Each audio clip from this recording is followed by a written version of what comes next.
جو کچھ بھی ہمارے پاس ہے نعمتوں میں سے سبھی قیمتی ہیں، لیکن سب سے زیادہ جو چیز قیمتی ہے، جو نہ خریدی جا سکتی ہے، نہ ادھار لی جا سکتی ہے، نہ کوئی اپنے حصے کی ہمیں دے سکتا ہے، وہ کیا ہے؟ وہ وقت ہے.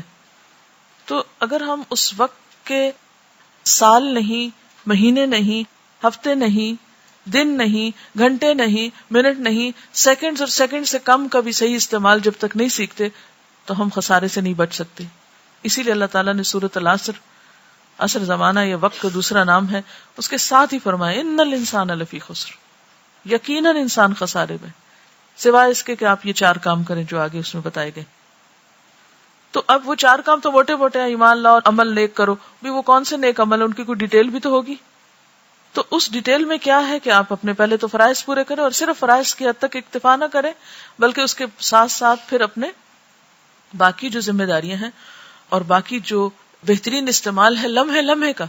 یعنی ہمیں یہ نہیں دیکھنا کہ آج کا ہمارا دن کیسے گزرا، صرف یہ نہیں دیکھنا ہمیں، بلکہ کیا دیکھنا ہے کہ آج صبح، دوپہر، شام، پھر صرف صبح دوپہر شام نہیں، ہمارا گھنٹہ گھنٹہ کیسے گزرا، اور گھنٹہ گھنٹہ نہیں، ہمارا لمحہ لمحہ کیسے گزرا. جیسے ایک بزرگ نے کہا تھا نا کہ اپنا احتساب اس طرح کرو کہ تم ہر لمحے یہ دیکھتے رہو کہ جنت سے کتنے قریب ہو رہے ہو، جہنم سے کتنے دور ہو رہے ہو، اللہ سے کتنے قریب ہو رہے ہو، شیطان سے کتنے دور ہو رہے ہو، یا وائس ورسا.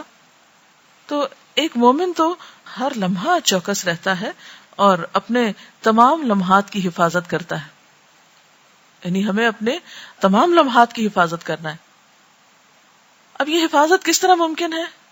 اس میں ایک تو یہ کہ الحمدللہ اللہ کا شکر ہے ہمیں بہت سے غلط کاموں کا پتہ چلا، ہم نے ان کو اپنی زندگی سے نکال دیا. کچھ عبادات کا، کچھ نیکی کے کاموں کا پتہ چلا، وہ ہم نے اختیار کرنے شروع کر دیے. لیکن ابھی بھی میں دیکھتی ہوں کہ اگر دن ضائع نہیں کرتے ہم تو گھنٹے ضرور ضائع کر دیتے ہیں. اگر گھنٹے ضائع نہیں بھی کرتے ہم الحمدللہ تو منٹس تو ضرور ضائع کرتے ہیں. اور سمیت میرے ہم سب اس کوتاہی کا شکار ہیں.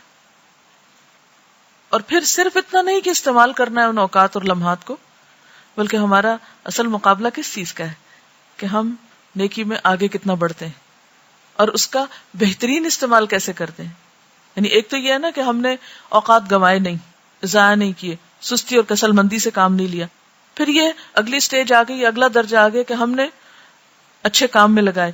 پھر صرف اتنے پہ نہیں رہنا ہمیں، بلکہ اس سے آگے بڑھ کر یہ سوچنا ہے کہ اس سے بہترین جو موجودہ ہماری انویسٹمنٹ ہے، اس سے بہترین انویسٹمنٹ کیا ہو سکتی. تو جہاں تک لمحات کی حفاظت کا تعلق ہے تو اللہ کا ذکر آپ کے ساتھ ہے ہر وقت. کچھ نہیں آپ کو اس کے لیے کرنا پڑتا. آپ آدھی نیند میں بھی ہیں تو آپ کی زبان ہل سکتی ہے، آپ اپنے دل میں اللہ کو یاد کر سکتے، کیونکہ بعضوں کا زبان تک ہلانے کی ضرورت نہیں اگر پاسبل نہیں ہے آپ کے لیے. یعنی کچھ وقت ایسے ہوتے ہیں یا کچھ جگہیں ایسی ہوتی ہیں کہ جہاں آپ زبان اور ہونٹ بھی نہیں ہلا سکتے، یا معیوب لگتا ہے بعض اوقات کہ آپ کسی مجلس میں بیٹھے تو آپ دل سے تو اللہ کو یاد کر سکتے ہیں نا. اور ذکر جو ہے، جتنے بھی اعمال ہیں ان سب میں انسان کے درجات کی بلندی کا سبب جو وہ ذکر ہے.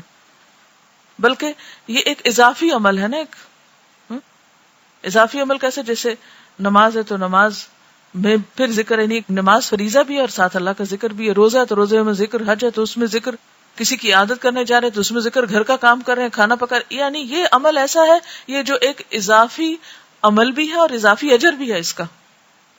یعنی آپ نیکی کے کام کو مزید نیک بنا سکتے ہیں، بہترین بنا سکتے ہیں اگر آپ اس میں اللہ تعالیٰ کا ذکر شامل کر لیتے ہیں. آپ ایک جائز، مباح، بہترین نیکی کا کام کر رہے ہیں، مثلا آپ کسی کی مدد کر رہے ہیں، کسی کی خدمت کر رہے ہیں، بذات خود یہ ایک بہت ہی بہترین عمل ہے. لیکن اس بہترین عمل کو مزید کیسے آپ بہترین بنا سکتے ہیں؟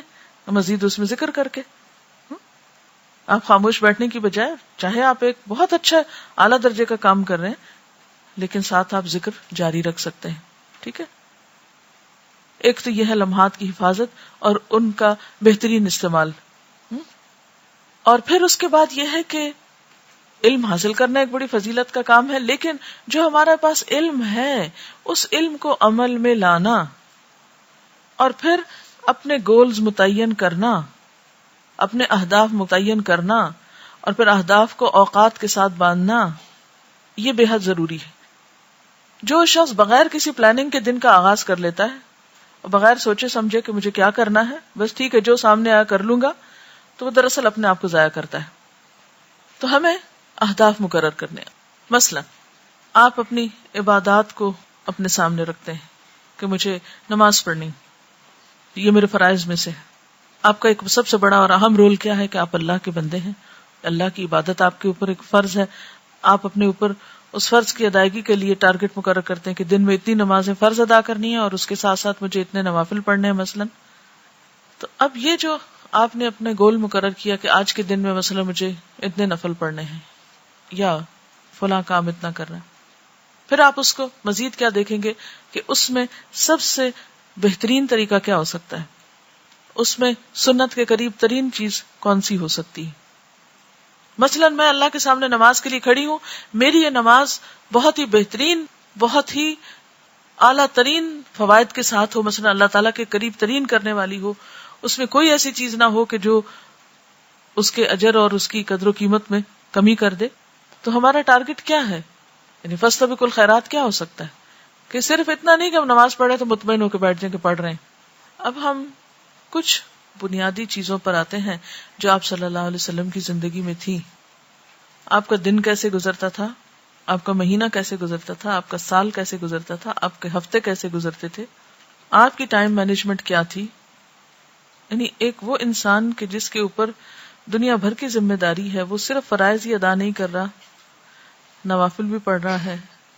وہ صرف فرض روزے نہیں رکھتا، وہ نوافل کا بھی اہتمام کرتا ہے. وہ صرف قرآن کی تلاوت ہی نہیں کرتا، وہ سارے اذکار کا اہتمام کرتا ہے جو بعد میں لکھے گئے تو پوری پوری کتابیں بن گئی. تو کیسے کیا انہوں نے یہ سب؟ نبی صلی اللہ علیہ وسلم کے جتنے رولز تھے اگر ان سب کی لسٹ بنائے تو آج کی دنیا کے ہر انسان سے بڑی لسٹ ہے. یعنی ایک نبوت کا رول جو ہے نبی ہونے کا، اس میں کامیابی کو دیکھیں. ایک جرنیل ہیں تو، ایک جج ہیں تو، ایک سربراہ مملکت ہیں تو، ایک باپ ہیں تو، ایک شوہر ہیں تو، کس کس رول کی بات کریں گے؟ ہر رول میں سکسیسفل ہیں. اور آج ہمارا حال یہ کہ جب ایک رول ادا کرنے لگتے تو دوسرا لازمی متاثر ہو جاتا ہے.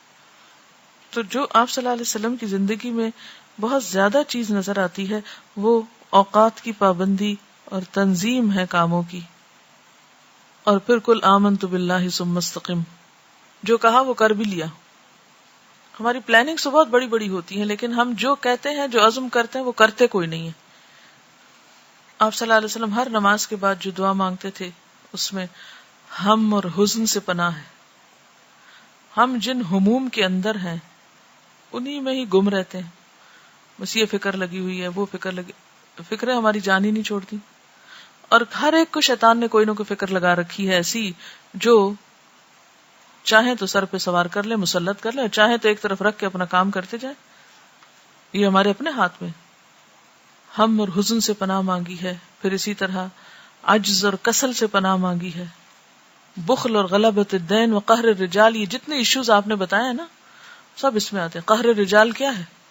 لوگوں کا جبر، معاشرے کا پریشر، گھر والوں کا دباؤ، دوستوں کا، انسانوں کا، سارے لوگ آ جاتے ہیں اس میں کہ جن کے پریشر سے آپ اپنے علم کو عمل میں نہیں لا سکتے.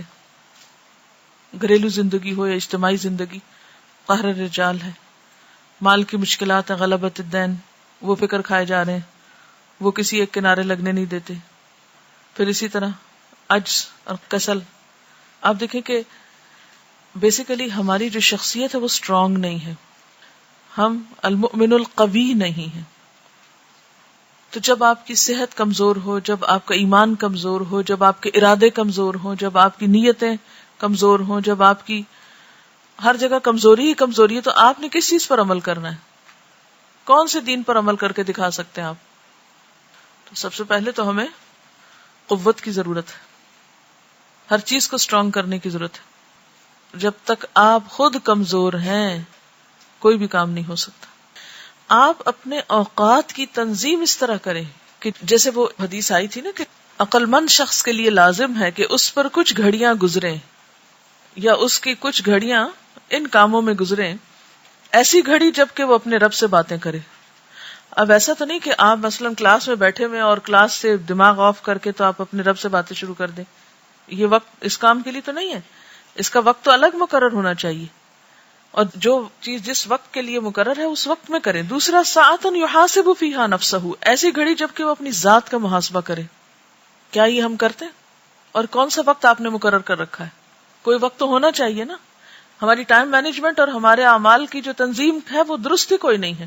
نہ ہم نے وقت مقرر کر رکھا ہے اپنے رب سے باتیں کرنے کا، نہ وقت مقرر کر رکھا ہے ذات کے محاسبے کا. اپنے دن کے ڈیلی ٹائم ٹیبل میں دیکھیں کون سی جگہ ہے جہاں آپ یہ کام کرتے ہیں. ہماری سب سے بڑی مشکل یہ ہے کہ ہم جس کام میں ہوتے ہیں اس میں نہیں ہوتے مینٹلی، اور نہ اس کے لیے یکسو ہوتے ہیں. ایک وقت میں دوسری چیز کا فکر اپنے اوپر لادے ہوئے ہوتے ہیں. تباہ ہو گیا وہ شخص جس کا آج اس کے کل سے بہتر نہیں. اور اس سے مراد صرف فرائیڈے اور سیٹرڈے نہیں کہ جس کا سیٹرڈے اس کے فرائیڈے سے بہتر نہیں، بلکہ جس کا حال اس کے ماضی سے بہتر نہیں اور جس کے مستقبل میں ترقی کے کوئی چانسز نہیں، یعنی ایمانی، روحانی، عقلی. ہمیں پتا ہوتا ہے ہمیں کس نے پوچھا، کون پوچھے گا ہم سے؟ ہے کوئی پوچھے ہم سے؟ تو ابھی دنیا میں تو شاید کوئی نہ پوچھ سکے، لیکن پوچھ تو ہے نا. یہی آڈٹ جو ہے وہ ہمارے لیے سر پہ لٹکتی ہوئی تلوار ہے کہ ان اوقات کا حساب ہوگا